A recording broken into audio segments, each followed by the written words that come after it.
Hi all, welcome to Blasters arena. ഈ സീസണിൽ വളരെ മോശം പ്രകടനമാണ് ചെന്നൈയിൻ എഫ് സി നടത്തിക്കൊണ്ടിരിക്കുന്നത്.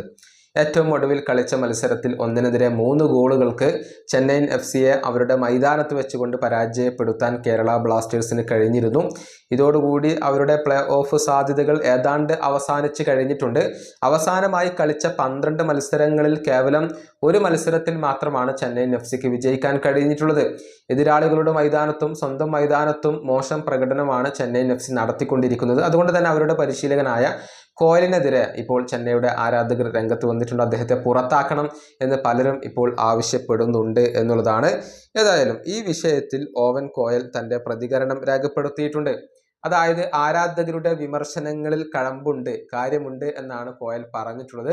അതുകൊണ്ട് തന്നെ തനിക്ക് ഈ വിഷയത്തിൽ കരച്ചിൽ തുടങ്ങാനൊന്നും പറ്റില്ലല്ലോ എന്നും അദ്ദേഹം പറഞ്ഞിട്ടുണ്ട്. കോഹ്ലിൻ്റെ വാക്കുകൾ ഇങ്ങനെയാണ്: ആരാധകർ എത്രത്തോളം ഈ ക്ലബിനെ ഇഷ്ടപ്പെടുന്നു എന്നുള്ളത് എനിക്കറിയാം. ഒരുപാട് ആരാധകർ സ്റ്റേഡിയത്തിലേക്ക് വരുന്നത് മികച്ച അന്തരീക്ഷം സൃഷ്ടിക്കുന്നു. എനിക്ക് പറയാനുള്ള ഏക കാര്യം, ഞങ്ങൾക്ക് ഹോം മത്സരങ്ങളിൽ ഇതിനേക്കാൾ കൂടുതൽ മികച്ച രൂപത്തിൽ കാര്യങ്ങളെ കൈകാര്യം ചെയ്യാൻ സാധിക്കുമായിരുന്നു എന്നതാണ്. ആരാധകർ പ്രതീക്ഷിച്ച പോലെയുള്ള ഒരു സീസൺ അല്ല അവർക്ക് ലഭിച്ചിട്ടുള്ളത്. പക്ഷെ നിങ്ങൾ ക്ലബിനെ പിന്തുണക്കേണ്ടതുണ്ട്. തീർച്ചയായും നല്ല സമയവും മോശം സമയവും ഉണ്ടാകും.